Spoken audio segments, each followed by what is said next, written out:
नमस्कार दोस्तों, आप सभी देख रहे हैं प्लेनेट 4। दोस्तों, तालिबान और पाकिस्तान के बीच छिड़ चुका युद्ध। तालिबान बना इमरान के जान की दुश्मन। जी हां दोस्तों,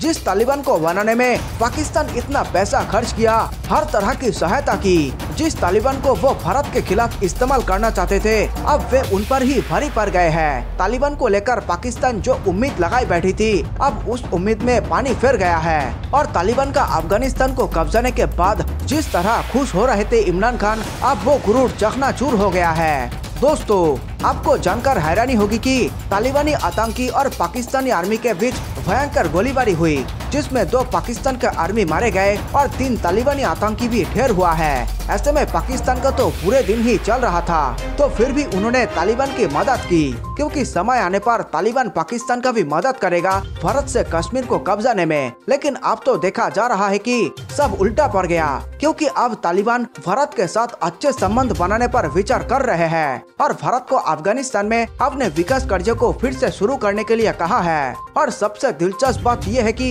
पाकिस्तान तो ये भी चाहता था कि भारत अफगानिस्तान में कोई भी विकास कार्य न कर पाए, तब तो ये भी पाकिस्तान के लिए एक बड़ा झटका ही है। और अभी तालिबान की जो रुख है, उससे तो ये लगता है कि पाकिस्तान के लिए और भी बुरे दिन इंतजार कर रही है। तो अभी यही देखना होगा कि आने वाले दिनों में तालिबान के साथ पाकिस्तान का कैसा रिश्ता रहता है। अफगानिस्तान की सत्ता पर तालिबान के कब्जे से इतराए पाकिस्तान का गुरूर अब चकनाचूर होता नजर आ रहा है। समाचार एजेंसी NIA के मुताबिक खैबर पख्तूनख्वा प्रांत में अफगानिस्तान की सीमा पर से आतंकियों ने बड़ी गोलीबारी की है, जिसमें पाकिस्तानी सेना के 2 जवान मारे गए हैं। ये घटना पाकिस्तान के बाजोर जिले में हुई है। समाचार एजेंसी रॉयटर ने अपनी रिपोर्ट में कहा है कि अफगानिस्तान पर तालिबान के कब्जे के बाद इस तरह की ये पहली घटना है। हालांकि पाकिस्तानी सेना ने भी दावा किया है कि उसने भी जवाबी कार्रवाई में 2 से 3 आतंकियों को मार गिराया है। अखबार डॉन की रिपोर्ट के मुताबिक पाकिस्तानी सेना की मीडिया विंग ने पाकिस्तान के खिलाफ गतिविधियों के लिए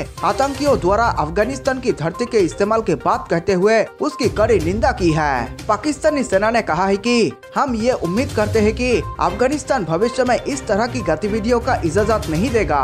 वीडियो में आगे बढ़ने से पहले सभी भारतवासियों को मेरा नमस्कार। देश प्रेमियों, वीडियो को लाइक करके आप 5 स्टार दे सकते हैं, ताकि हम आपके लिए रोज ऐसे ही राष्ट्रहित में वीडियो लाया करें। दोस्तों, देश हित से जुड़े तमाम खबरों पर हम लगातार नजर बनाए हुए हैं, इसलिए चैनल को सब्सक्राइब करना ना भूलें। साथ ही नीचे कमेंट में जय हिंद लिखकर पूरे भारत का हौसला बढ़ाएं और वीडियो को व्हाट्सएप, फेसबुक पर दोस्तों के साथ शेयर करके देश प्रेम को फैला दे। तो वही आतंक के खिलाफ बोले रक्षा मंत्री राजनाथ सिंह, जरूरत पड़ी तो उनकी धरती पर जाकर खत्म करेंगे आतंक। जी हां दोस्तों, रक्षा मंत्री राजनाथ सिंह ने रविवार को तमिलनाडु के वेलिंगटन में डिफेंस सर्विस स्टाफ कॉलेज में अफगानिस्तान के हालातों के बारे में बात की, जहां उन्होंने कहा कि वर्तमान हालातों ने हमें मजबूर कर दिया है कि हम अपनी रणनीति में बदलाव करें। अब भारत अफगानिस्तान पर दोबारा से सोच रहा है और नई रणनीति तैयार कर रहा है। अगर जरूरत पड़ी तो हम उनकी धरती पर जाकर सैन्य अभियान चलाएंगे और आतंक को खत्म करेंगे। राजनाथ सिंह ने आगे कहा कि ऐसी ही चुनौतियों से लड़ने के लिए रक्षा मंत्रालय इंटीग्रेटेड बैटल ग्रुप बनाने पर तेजी से विचार कर रहा है, क्योंकि युद्ध के समय सबसे महत्वपूर्ण होता है कि आप कितनी जल्दी निर्णय ले रहे हैं। यह बैटल ग्रुप जल्द निर्णय तो लेंगे ही, साथ ही लड़ाकों की यूनिट भी तैयार करेंगे। यह बैटल ग्रुप हमारे दुश्मनों का खत्म करने में सक्षम होंगे। टूर ऑफ ड्यूटी बदलेगी सेना का भविष्य। रक्षा मंत्री ने कहा कि हमारा प्रयास है कि भारत के युवा सैनिकों जैसी राष्ट्रभक्ति और अनुशासन सीखे। उन्होंने आगे बताया कि इसके लिए हमें नए रास्ते खोजने होंगे, जिससे सेना के प्रति युवाओं के रुज्ञान को बढ़ाया जा सके।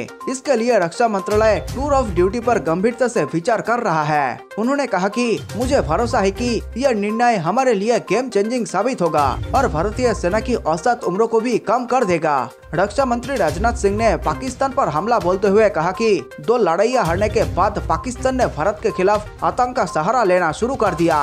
वे आतंकियों को हथियार और प्रशिक्षण दे रहा है, लेकिन एक बात मैं स्पष्ट करना चाहता हूं कि अब भारत बदल चुका है और वे अपनी जमीन पर आतंकियों को पनपने तो देगा ही नहीं, साथ ही उनके खिलाफ अभियान भी चलाएगा। भारत पाकिस्तान सीमा पर इस समय शांति इसलिए है क्योंकि पाकिस्तान जानता है कि भारत अपने रचनात्मक रवैये को छोड़कर अब प्रतीक प्रतिक्रिया भी देने लगा है। 2016 में बालाकोट स्ट्राइक में ये बात दुनिया ने जान ली है। राजनाथ सिंह चीन पर भी हमलावर हुए। चीन पर हमला करते हुए उन्होंने कहा कि चीनी सेना जब हमारी सीमा की ओर बढ़ रही थी तब हालात बहुत ही चुनौतीपूर्ण हो चुके थे। मैंने रात 11 बजे आर्मी चीफ से बात की। इसके बाद हमारी सेनाओं ने फिर से साबित किया कि वे दुश्मनों से देश की सीमा की रक्षा के लिए कितने प्रतिबद्ध है। तो वही दोस्तों, अफगानिस्तान में बड़ी मात्रा में अमेरिका द्वारा हथियार छोड़ जाने पर उठने लगे सवाल। एक अमेरिकी सेनेटर के मुताबिक अफगानिस्तान में तालिबान के हाथ जो अमेरिकी हथियार लगे हैं उनकी कीमत कम से कम 85 अरब डॉलर है। इस समय ये हथियार तालिबान के कब्जे में आ चुका है। इस स्थिति पर बहुत से राजनीतिक टीकाकारों का मानना है कि हो सकता है कि अफगानिस्तान को अशांत बनाए रखने के लिए ये अमेरिका की चाल भी हो सकती है। बताया गया है कि तालिबान के हाथ जो अमेरिकी हथियार लगे हैं उनमें 200 हेलीकॉप्टर, 2000 बख्तरबंद गाड़ियां, विभिन्न प्रकार की 6,75,000 बंदूकें और अन्य प्रकार के हथियार हैं। जानकारों का कहना है कि ऐसा संभव नहीं है कि इतनी आसानी से अमेरिकी हथियार किसी दूसरे के हाथ नहीं लग सकते। गौरतलब है कि अमेरिकी राष्ट्रपति जो बाइडेन के राष्ट्रीय सुरक्षा सलाहकार जैक सुलिवान इस बात को पहले ही स्वीकार कर चुके हैं कि काफी मात्रा में अमेरिकी हथियार अब तालिबान के हाथ लग गए हैं। उनका कहना था कि इसमें वे हथियार भी शामिल हैं जो अफगान सेना के लिए थे। व्हाइट हाउस में पत्रकारों के सवालों का जवाब देते हुए सुलिवान ने बताया था कि हमारा पास स्पष्ट रूप से पूरी जानकारी तो नहीं है कि ये सभी हथियार कहां गए, लेकिन निश्चित रूप से इसका एक बड़ा हिस्सा तालिबान के हाथ लग चुका है। अफगानिस्तान के पूर्व उपराष्ट्रपति और खुद को कार्यवाहक राष्ट्रपति घोषित करने वाले अमीरुल्लाह सालेह ने पूर्व राष्ट्रपति अशरफ गनी के देश छोड़ने पर चुप्पी तोड़ी है। अशरफ गनी के देश छोड़ने को उन्होंने वादा तोड़ने वाला करार दिया है। अमीरुल्लाह सालेह ने कहा कि पूर्व राष्ट्रपति ने देश न छोड़ने की जुबान दी थी, लेकिन वे अपने वादे पर अडिग नहीं रह सके। अमीरुल्लाह सालेह ने तालिबान को भी ललकारा है। उन्होंने कहा कि अगर आतंकी गुट समझौता के लिए राजी नहीं हुआ और जंग का रास्ता चुनता है तो वो भी इससे पीछे नहीं हटेंगे। अमीरुल्लाह सालेह ने BBC वर्ल्ड न्यूज से बातचीत में कहा, अशरफ गनी ने कसम खाई थी कि अगर तालिबान एक सम्मानजनक राजनीतिक समझौता के लिए सहमत नहीं हुआ तो वे अपनी कुर्बानी दे देंगे।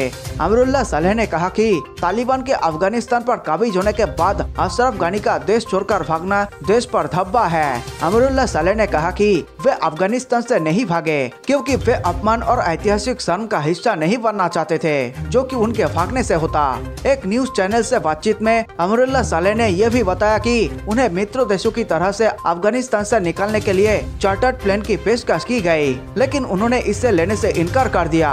कहा, अफगानिस्तान छोड़ना अपमान और ऐतिहासिक शर्म की बात होगी और मैं इसका हिस्सा नहीं बनना चाहता था। तालिबान के काबुल में राष्ट्रपति भवन पर कब्जा करने से ठीक पहले अशरफ गनी के देश छोड़े जाने का जिक्र करते हुए अमीरुल्लाह सालेह ने कहा कि उनका जाना देश पर एक धब्बा है। 2004 से 2010 तक अफगान खुफिया एजेंसी राष्ट्रीय सुरक्षा निर्देशालय के निर्देशक रहे अमीरुल्लाह सालेह तालिबान के काबुल पर कब्जे किए जाने के बावजूद देश में बने हुए हैं। माना जाता है कि वे पंजशीर घाटी में ठहरे हुए हैं। तालिबान विरोधी नेता अहमद शाह मसूद के बेटे अहमद मसूद के साथ अमीरुल्लाह सालेह तालिबान के खिलाफ मोर्चा खड़ा करने की कोशिश में है। देशवासियों, वीडियो अंत तक देखने के लिए आप सबका बहुत बहुत धन्यवाद। मेरे देश प्रेमियों, नीचे कमेंट में जय हिंद लिखकर आप हमारे वीडियो को 5 स्टार दे सकते हैं ताकि हम आपके लिए ऐसे ही देशभक्ति वीडियो लाया करें। जल्द मिलते हैं एक और जानकारी पूर्ण वीडियो के साथ। नमस्कार, धन्यवाद।